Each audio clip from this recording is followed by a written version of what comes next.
जितने भी ग्रंथ हैं, पूजा पाठ हैं, चाहे वो शिवलिंग की पूजा हो, चाहे सत्यनारायण व्रत कथा हो, चाहे रुद्राभिषेक हो, दुर्गा सप्तशती में दुर्गा जागरण हो, समुद्र मंथन हो, कुंडलिनी जागरण हो, पुराणों की बात हो, एक चेतना के स्तर की बात हो, श्रीमद् भागवत कथा हो, या कठोपनिषद और कुंडलिनी की बात हो, या पुराण और कुंडलिनी की बात हो, या रामचरितमानस की नाम साधना और कुंडलिनी की बात हो, या संत तुलसीदास की बात हो, या अजपा गायत्री की बात हो, या भगवान बुद्ध की बात हो, इतने सारे विषय पर चर्चा करने के पश्चात आपने महसूस किया होगा कि मैं सारे विषयों पर चर्चा कर रहा हूँ और उसका सार कुछ न कुछ निकाल करके ला रहा हूँ। तो समस्त चर्चाओं का सार वो है सोहंग शब्द, जो मेरे आप अजपा गायत्री या अजपा की साधना जो मैंने डाली है वीडियो, उसमें आप सुनेंगे, 4-5 भागों में है। तो किस तरह हर जगह से मैं इस शब्द को, इस मंत्र को खींच करके लाया हूँ और सारा सार इसी में है। मेरे 55 वर्ष के आध्यात्मिक जीवन का, सत्संग का जो सार है वो यही शब्द है सोहंग, और इसी से मैं अपने मित्रों को साधना के स्तर पर ले जाने का अभ्यास कराता हूँ। तो क्या है ये सोहंग? सोहंग शब्द आपने अक्सर सुना होगा संत मत में। तो कुछ लोग सोहंग कहते हैं और कुछ लोग सोहम कहते हैं, यानी सोहंग और सोहम। इसी पर आज चर्चा करूंगा। सो अर्थात परमात्मा, हम अर्थात स्वयं मैं, अहम ब्रह्मास्मि या अयमात्मा ब्रह्म, मैं ही परमात्मा हूँ के अनुभव का जो बोध है वो इस शब्द में छुपा हुआ है। स्वयं में अहम ब्रह्मास्मि का अनुभव ये जो होता है, ये अजपा सोहंग के जपने से ही होता है, परंतु यह मुख से बोल करके नहीं किया जाता। यदि अहंकार के कारण यह कह दिया जाएगा तो इसका अर्थ ये होगा कि कहने वाले को अभी बोध नहीं हुआ है, उसे कोई अनुभव नहीं है। भीखा ने बड़ी सुंदर लाइनें कही हैं। भीखा बात अगम्य की, कहन सुनन की नाय, जे जाने ते कहे नहीं, कहे ते जानत नाय। यह मात्र अनुभव गम्य विषय है। अहंकार शून्य की भाव दशा है सोहंग। अहम ब्रह्मास्मि अयमात्मा ब्रह्म, तत्त्वमसि श्वेत केतु का आधार है सोहंग। ब्रह्म का अनुभव है ये।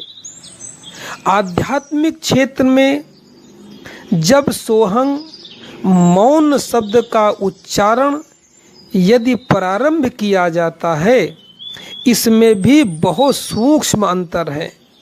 जब मैंने इसका रहस्य ज्ञात करने का प्रयास किया तो स्पष्ट हुआ कि प्राचीन संतों की परंपरा है, जैसे गुरु गोरखनाथ, कबीरदास, दादू दयाल आदि, या इनसे संबंधित जो भी पृथ्वी पर पंथ या गुरु परंपराएं इस समय चल रही हैं, वहाँ सोहंग शब्द का उच्चारण सोहंग किया जाता है।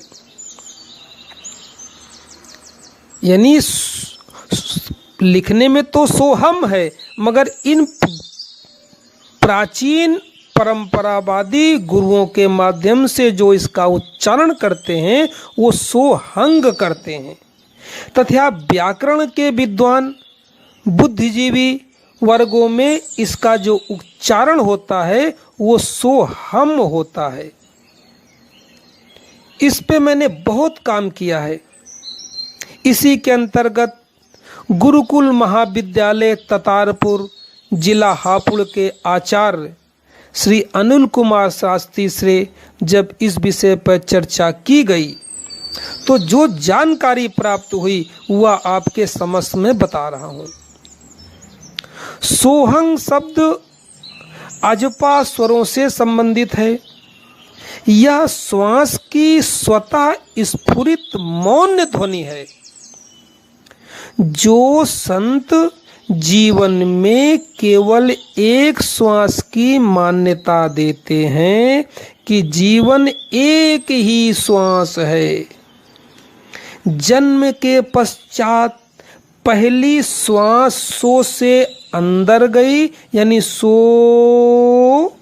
और मृत्यु के पश्चात हंग से बाहर चली गई।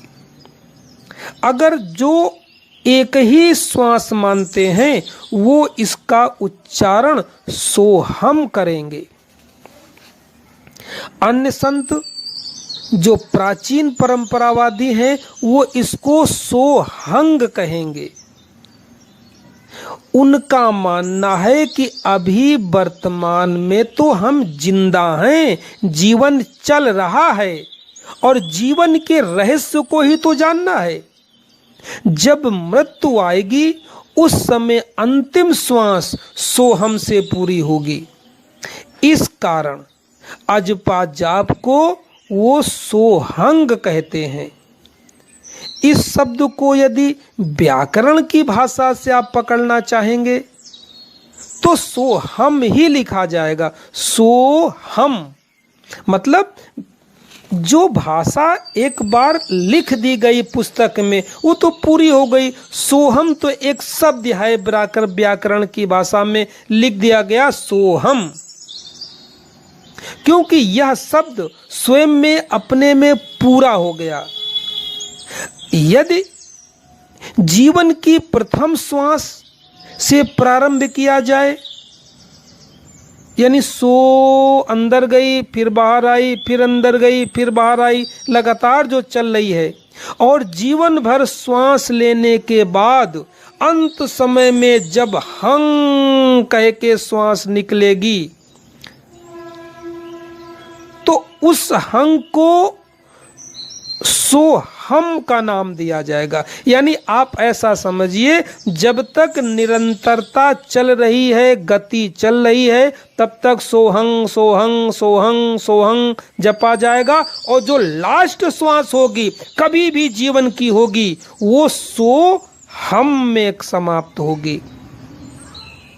अतः साधना के स्तर पर जो प्राचीन परंपरा है, कबीर पंथी या अन्य जो गुरु परंपरा से चलते हैं, वो सोहंग का ही जाप करते हैं। जब श्वास अंदर जाती है तो सो कहते हुए अंदर जाते हैं, जब श्वास बाहर आती है तो हंग कहते हुए बाहर आते हैं।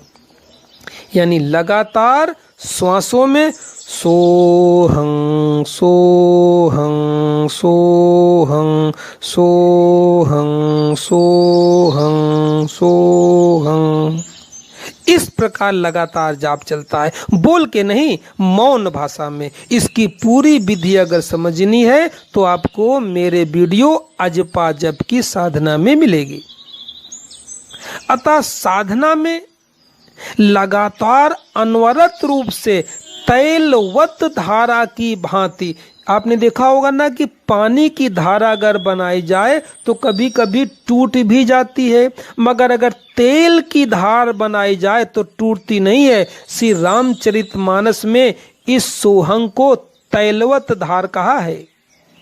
तेल की तरह चलने वाली धार, लगातार सोहंग सोहंग सोहंग, तैलवत धार की तरह सोहंग का जाप चलता रहता है। इस प्रकार ये जो सोहं या सोहम का जप है, ये श्वासों के द्वारा मौन भाव से जपा जाता है। अब इसकी विधियां दो हो गई। पहली हो गई सोहम सोहम और दूसरी हो गई सोहं सोहं। तो इसमें किसी प्रकार की शंका न करें।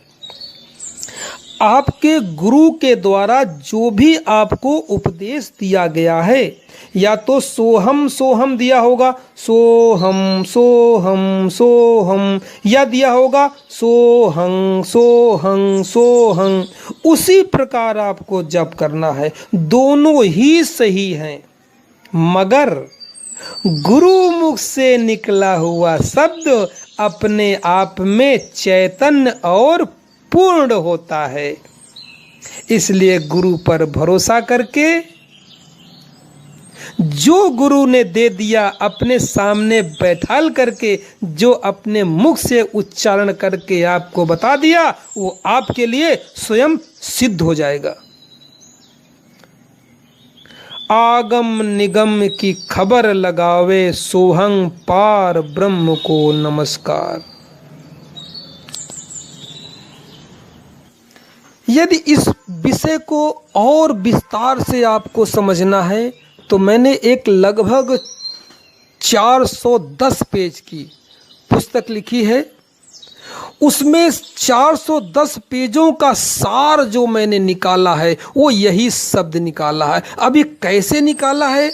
मैंने शिवलिंग के रहस्य से निकाला है, दुर्गा सप्तशती से निकाला है, श्रीमद् भागवत कथा से निकाला है, समुद्र मंथन से निकाला है, रामचरित मानस से निकाला है, गीता से निकाला है, दुर्गा सप्तशती और दुर्गा जागरण से निकाला है। ये 2 शब्द मैंने निकाले हैं।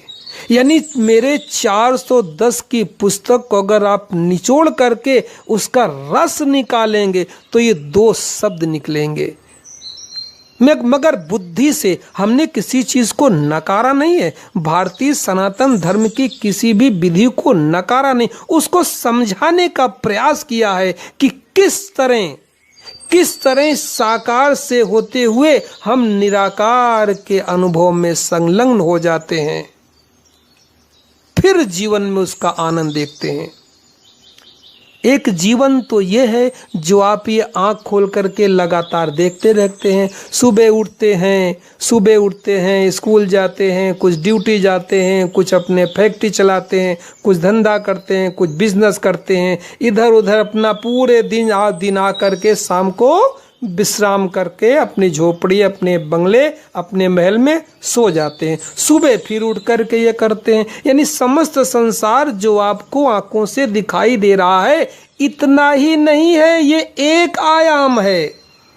एक दूसरा आयाम भी है जो सबके लिए सुलभ नहीं है।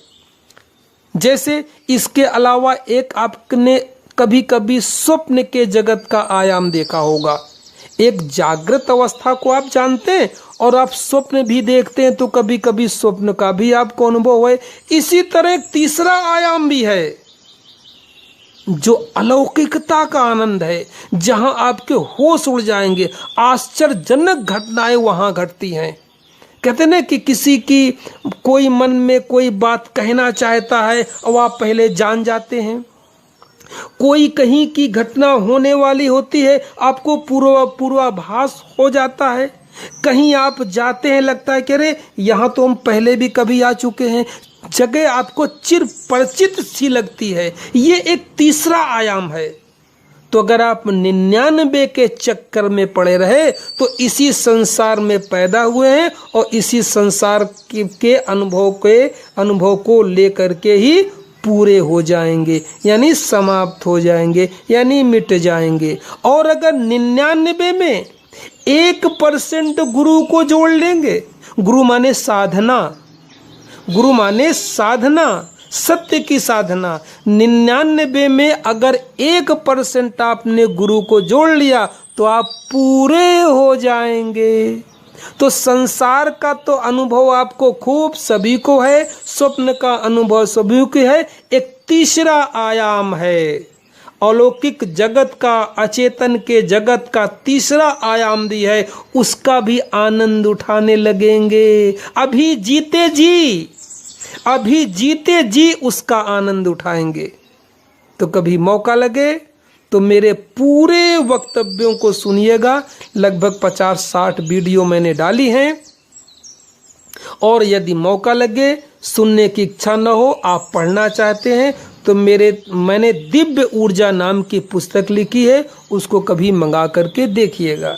मेरा व्हाट्सएप नंबर 9897272441। स्वामी अंतर्ध्यान। नमस्कार। अध्यात्म के अंतर्गत, धर्म शास्त्र के अंतर्गत विभिन्न प्रकार की शंकाओं के समाधान हेतु सभी मित्रों का, साधकों का स्वागत है। मन में धर्म शास्त्र के अंतर्गत कोई भी आपकी शंका हो, उसको आप बड़े सहजता से पूछ सकते हैं। प्रयास किया जाएगा कि आपकी शंका का समाधान हो सके, क्योंकि मनुष्य जीवन मिलने के बाद अगर विभिन्न प्रकार की प्रश्न ही मन में उठते रहेंगे तो साधना के क्षेत्र की तरफ कब निकलेंगे। पता चला कि किसी किसी का पूरा जीवन ही शास्त्रार्थ में बीत जाता है। ये सही, ये गलत, ये गलत, ये सही, ये ठीक है, ये ज्यादा ठीक है। इस प्रकार के विभिन्न प्रकार के प्रश्न उठते हैं। और सनातन धर्म तो इतना विराट है, यहाँ तो प्रश्नों का कोई अंत नहीं है। मगर अगर प्रश्नों का कोई अंत नहीं है तो उत्तरों का कोई भी अंत नहीं है। उत्तरों का भी कोई अंत नहीं है, बहुत उत्तर हैं। शंकाएं अगर ज्यादा हैं धर्मशास्त्र के अंतर्गत, तो उत्तर भी बहुत ज्यादा हैं और सटीक उत्तर हैं। केवल उत्तर समझने की आवश्यकता है। सामान्य तौर पे क्या होता है, जो पुराणों में भगवान के प्रति हमने विभिन्न प्रकार की ऐसे कहानियां पढ़ रखी हैं, ऐसे लगता है कि जैसे कोई फिल्म की स्टोरी हो, कोई कहानी हो। तो ये कहानी नहीं है, पुराने इतिहास नहीं है, पुराने धर्म की बातों को, ज्ञान की बातों को प्रतीक के भाषा में समझाने का एक माध्यम है। जैसे आप छोटे बच्चा जब रोता है तो उसकी माँ समझाती है, गाना गाती है कि चंदा मामा दूर के, पुआ पकावे दूर के। ये गाना अक्सर आपने सुना होगा। बच्चे, माँ जो है बच्चों को जब लोरी देती हैं तो इस प्रकार की कहानियां सुनाती हैं। तो चंदा कोई मामा थोड़ी हो गया, ये प्रतीक है, एक सिंबॉलिक अर्थ है कि उसके बहाने रात को बच्चा चांद देखता देखता आराम से सो जाएगा। और भी इसके कई कारण हैं। चंद्रमा शांति का प्रतीक है, बिल्कुल परम शीतलता का प्रतीक है। तो बच्चा अगर चांद देखता रहेगा तो उसको देखते देखते सो जाएगा। तो चंद्रमा मामा थोड़ी हो गया। इसी प्रकार जो पुराणों की इतनी कहानी आप सुनते हैं कि फला फला साधक ने वो ओम नमो भगवते वासुदेवाय, ओम नमो भगवते वासुदेवाय का एक पैर खड़े होकर के प्रहलाद और ध्रुव ने एक पैर में खड़े होकर ओम नमो भगवते वासुदेवाय का जाप किया और भगवान का सिंहासन डोल गया। भगवान ने क्या आकर के साक्षात प्रकट हो गए और उसको दर्शन दे दिया। ये जो कहानियां आपने पढ़ी हैं, ये कहानियां बिल्कुल इसी तरह नहीं है जैसी आपने पढ़ी है, जैसी आप समझते हैं। ये प्रतीक शास्त्र है। भगवान कोई ऐसी चीज नहीं है कि आपके सामने प्रकट हो जाए और आप उसको देख ले इन आंखों से। चर्म चक्षुओं से भगवान तो कभी दिखाई ही नहीं पड़ता है। अगर इन आंखों से जो चीज आप देखते हैं, इन आंखों से, चमड़े की आंखों से जो चीज आप देखते हैं उसको भगवान कहते, वो भगवान नहीं है। वो आपके मस्तिष्क में जो आपने भगवान की कल्पना कर रखी है उसका रूप है, ये वास्तविक परमात्मा नहीं है। परमात्मा कोई ऐसी चीज नहीं है कि वो ठोस चीज हो, कहीं कोई आकृति हो। आकृति नहीं, भगवान नहीं है। भगवान कोई आकृति नहीं है, भगवान एक व्याप्त सत्ता है। अब सत्ता तो आप ऐसे समझेंगे नहीं, बल्कि जैसे आपसे कहा जाए, आपको अगर समझाना पड़े तो इसको ऐसा समझ सकते हैं कि परमात्मा कोई ठोस चीज नहीं है, वो व्याप्त सत्ता है। जैसे उदाहरण तो देना बहुत कठिन है, मगर आप ऐसे समझ सकते हैं कि जैसे वायु है, वायु एक संगठित नहीं है, वायु व्याप्त है। हर जगह वायु व्याप्त है, पूरे हर जगह वायु पूरी पृथ्वी के अंदर व्याप्त है। वायु का उदाहरण देना सही नहीं है, क्योंकि वायु को थोड़ा सा इशारा किया जा सकता है कि व्याप्त किसे कहते हैं, जो सर्वत्र फैला हो, कण कण में विद्यमान हो। तो वायु के उदाहरण को लेके थोड़ा सा समझ सकते हैं। अब वायु में कमी है, वायु में मान लिया कोई एक गोल पत्थर का टुकड़ा है तो उसके अंदर तो हो नहीं सकती वायु, मगर परमात्मा हर जगह व्याप्त है, कण कण में है वो। मगर ये बात तभी समझ में आएगी जब आप अतीन्द्रिय से इसको समझेंगे। ये परमात्मा का जो ज्ञान है अतीन्द्रिय ज्ञान है, यानी मेरी जो 5 कर्मेंद्रियां होती हैं, 5 ज्ञानेंद्रियां होती हैं, इनसे जो आप अनुभव करते हैं वो परमात्मा की सत्ता का अनुभव नहीं कर सकते हैं। जैसे हमारा आंखें हैं, कान है, नाक है, जीभ है, त्वचा है, और फिर हमारे हाथ हैं, पैर है, मुंह है, गुदा है, जैनेन्द्रिय है। इस प्रकार की जो 5 कर्मेंद्रियां हैं और 5 ज्ञानेन्द्रियां हैं, इस प्रकार की न तो इन 5 कर्मेंद्रियों से और न तो 5 ज्ञानेन्द्रियों से, इनसे परमात्मा सत्ता का अनुभव नहीं हो सकता है।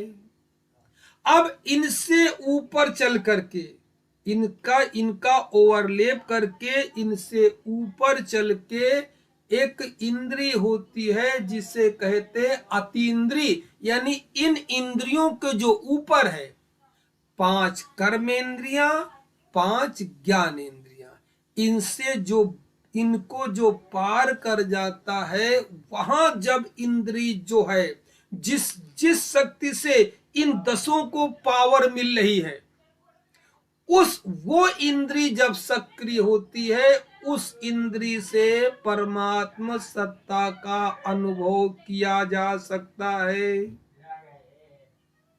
वो इंद्रिय सब कुछ जानने, सब कुछ महसूस करने में समर्थ है। धर्म शास्त्र की जितनी भी पूजा पाठ जप तप होते हैं, वो अपनी छठी इंद्रिय यानी 6 सेंस पावर को जगाने के ही उपाय हैं। उसी के अंदर कुंडलनी महाशक्ति आती है, उसी के अंदर ध्यान साधना आता है, उसी के अंदर अजपा जप आता है। इन सब का अभ्यास करते करते करते करते जब हम समस्त इंद्रियों को सिकोड़ करके बैठ जाते हैं, यानी जो मेरी 5 ज्ञान इंद्रियां हैं, 5 ज्ञान इंद्रियां हैं, 5 कर्म इंद्रियां हैं, इनको भीतर सिकोड़ करके कछुए के तरह बैठ करके चुपचाप बैठ जाते हैं। सिकोड़ने का मतलब ये नहीं कि बिल्कुल कुछ सिकोड़ लेना, मतलब कहने का ये ऐसा समझिए जैसे कछुआ अपने हाथ पैरों को सिकोड़ लेता है, तो योग का साधक, ध्यान योग का साधक जब ध्यान करता है तो अपनी समस्त इंद्रियों को भीतर सिकोड़ करके चुप शांत हो जाता है, और शांत होने के बाद वो अंतर यात्रा करता है। तो अंतर यात्रा करते करते करते करते उसकी सक्सेंस पावर, छठी इंद्री धीरे धीरे सक्रिय होने लगती है, और उसके सक्रिय होने पे उसे अज्ञात में झांकने की शक्ति मिल जाती है, अतीन्द्रिय ज्ञान पैदा हो जाता है, भविष्य में झांकने की क्षमता मिल जाती है, वो अपना तथा दूसरे का भविष्य भी जान सकता है, भविष्य के गर्ते में वो पहले से ही झांक सकता है। ये सारी की सारी बातें सिक्स सेंस पावर जगने के बाद होती है। एक दयाबाई है, उनके 4 लाइन है। दया करी गुरुदेव ने कूरम को व्रत ले, सब इंद्रिन को रोक कर सूरत श्वास में दे। दयाबाई कहते हैं कि इस ज्ञान की प्राप्ति के लिए मेरे गुरुदेव ने मेरे ऊपर बड़ी कृपा किया है कि हमको वो विधि बता दिया है कि कछुए की भांति अपनी समस्त इंद्रियों को सिकोड़ करके और अपनी सुरती को आती जाती श्वासों में लगाना सिखा दिया है, जिससे धीरे धीरे अंतर ज्ञान प्रकट होने लगता है और छठी इंद्री सक्रिय होने लगती है। दया करी गुरुदेव ने कूरम को व्रत ले, सब इंद्रिन को रोक कर सूरत श्वास में दे।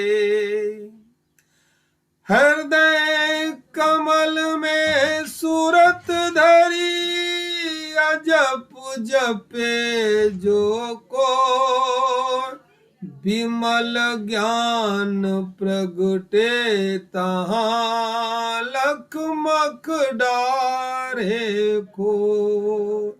तो योग की कुछ ऐसी विधियां हैं जिस विधि के द्वारा सिक्स सेंस पावर जागृत की जा सकती है। ये तो हुई असली ज्ञान की बात। अब इसमें जीव ज्ञान तो यही है, मगर हम अनजाने में या मतलब हमको मालूम नहीं है, कुछ भी कह लीजिए आप, हम जो सामान्य घर में पूजा पाठ जब तप यज्ञ सब करते रहते हैं, उनसे तो होना तो चाहिए, ये होता नहीं है, बल्कि अपनी आजकल की पूजा पाठ में इतने हम परेशान हो जाते हैं, खिचड़ी सी बन जाती है कि समझ में नहीं आता क्या करना चाहिए और सब कुछ करने लगते हैं। अरे भाई 33 करोड़ देवता हैं, चलो 33 करोड़ देवता न मानो, हालांकि वो प्रतीकात्मक भाषा है, जब आप प्रश्न उत्तर करेंगे तो धीरे धीरे आपको उत्तर मिल जाएगा। 33 करोड़ देवता नहीं, मगर सामान्य रूप से राम है, कृष्ण है, दुर्गा है, हनुमान जी हैं, बजरंग बली हैं, काली हैं, राधा रानी है, इतने ही घर में देवी देवता सबके होते हैं। सबकी अगर चालीसा पढ़ी जाए, आरती किया जाए, भोग लगाया जाए, तो सारा का सारा समय तो इसी में चला जाता है, और सारा का सारा ये जो मेरा पूजा पाठ है सब मेरी 5 कर्मेंद्रियां और 5 ज्ञान इंद्रियों के द्वारा ही संपन्न होता है। इससे वास्तविक परमात्मा की सत्ता का संबंध डायरेक्ट नहीं है। इससे इस प्रकार की पूजा पाठ करने में सब मिला जुला करके हम गड्ढ मड्ढ बना करके बाबा जी की खिचड़ी तैयार कर लेते हैं।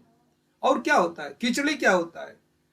न इस देवता का स्वाद न इस देवता का स्वाद, सब आपस में मिल गया और परेशान अलग हो जाते हैं। काम धंधे वाले आदमी है, ड्यूटी जानी है, बिजनेस जाना है, विद्यालय जाना है और साथ में पूजा पाठ भी करनी है। जल्दी जल्दी जल्दी जल्दी चौपाई पढ़ ली, हनुमान चालीसा पढ़ लिया, शिव चालीसा पढ़ लिया, दुर्गा चालीसा पढ़ लिया। और अगर बीच में कोई भूल गए तो मन में शंका बनी रहती, अरे आज तो दुर्गा चालीसा भूल गए तो कहीं कोई अनिष्ट न हो जाए। तो रास्ते में चल रहे हैं तो भी बड़बड़ाते हुए, हमने देखा लोगों को बड़बड़ाते हुए मानसिक दुर्गा चालीसा करते चले जा रहे हैं और मन में शंका हो गई है कि आज छूट जाए, कोई नुकसान न हो जाए। इस प्रकार के इतने ज्यादा उलझने हैं धर्म क्षेत्र के अंतर्गत कि आदमी कंफ्यूज रहता है कि पूजा क्या होती है, कैसे होती है, भगवान क्या होता है, कैसे उसका अनुभव इस मानव योनि को प्राप्त करने के बाद किया जा सकता है।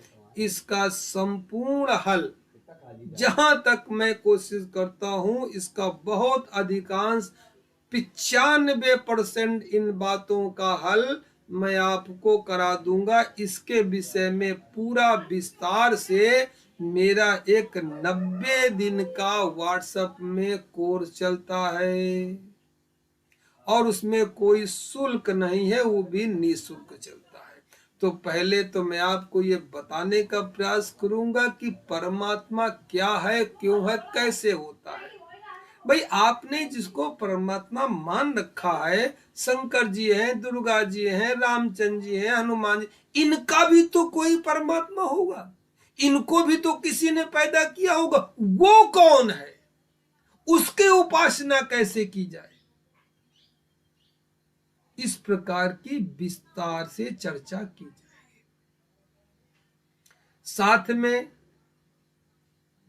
गृहस्थ लोग हैं, वो पूजा पाठ इसलिए करते हैं कि मेरे दिन ठीक हो जाए, मेरा समय ठीक हो जाए, मेरा धंधा अच्छा हो जाए, बच्चा अच्छा पढ़ लिख जाए, शादी हो जाए, घर के कलेश दूर हो जाए। वो इस प्रकार की विद्या से होता तो है मगर बहुत वक्त लगता है। उसके लिए एक अलग विद्या है भारतीय सनातन धर्म में, उसके लिए एक अलग विद्या है, उसे कहते हैं ज्योतिष शास्त्र। तो इस प्रकार की जो परेशानियां जीवन में आती हैं उनका हल ज्योतिष शास्त्र के अनुसार होता है। और भी जो परेशानियां आती हैं जीवन में, जो अदृश्य रूप से निगेटिव पावर रखती हैं, जिसे भूत प्रेत राक्षस यक्ष इस प्रकार का जानते, उनके जो प्रभाव होते हैं, कुछ लोग मानते हैं, कुछ नहीं मानते। यहाँ मानने न मानने का सवाल नहीं है। अब सूरज आकाश में निकला है, कोई कह दे कि हम तो नहीं मानते हैं कि सूरज है, अरे भाई ना मानो, तुम्हारे मानने न मानने से सूरज के होने और सूरज के न होने पे कोई संबंध नहीं। एक मानता है कि सूरज है, एक मानता है कि सूरज नहीं है, इस पे सूरज पे कोई फर्क नहीं पड़ता है, वो है तो है। इसी तरह ये यक्ष हैं, किन्नर हैं, राक्षस हैं, बेताल हैं, पिशाचनी है, डाकनी है, शाकनी है, ये अगर इनके नाम है तो इनकी भी सत्ता अलग होती है, जिस विद्या को कहते हैं तंत्र शास्त्र। तो कुछ ऐसी बातें, परेशानियां जीवन में ऐसी होती हैं जो समझ में आती नहीं है।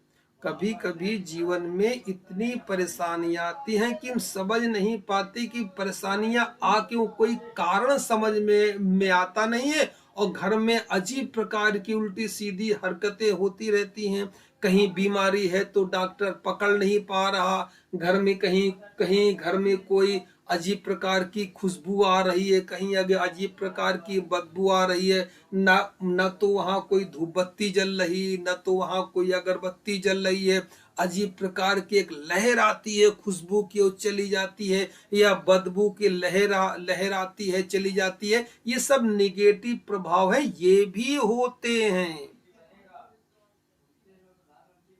माने चाहे न माने, ये भी होते हैं। इनका भी अपना पूरा एक विज्ञान है। मोटे तौर पे आप समझ लीजिए, जिसे आप भूत कहते हैं। आप पढ़े लिखे होंगे, तुम्हारे जो बीत गया वो भूत है। अब भूत होता क्या? भूत कुछ नहीं होता, जो बीत गया वो भूत है। इन बातों से बात नहीं, बात बनती नहीं है। यह है कि आपका वो क्षेत्र नहीं है तो आप उसको नकार में टाल दीजिए, आपकी मर्जी। मगर अगर भारत में सनातन धर्म के अंदर इस प्रकार की शब्दावली का प्रयोग किया गया है, भूत प्रेत राक्षस यक्ष किया गया है, तो इंग्लिश में भी तो घोस्ट कहा गया है, वहां तो भूत नहीं कहा गया। इसकी इंग्लिश भाषा भी घोस्ट है, यानी कुछ होता है। अगर तुम्हारे यहां भी होता है तो पाश्चात्य शैली में भी होता है, कुछ देखा गया है तभी तो अनुभव है।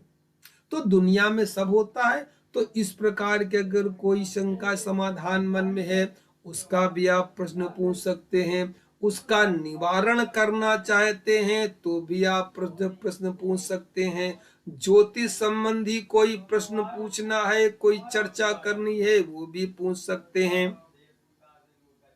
साथ में अध्यात्म से संबंधित चर्चा करनी है, वो भी आप पूछ सकते हैं। खुला मंच है, खुले दिल से खुले सवाल से कुछ भी पूछ सकते हैं।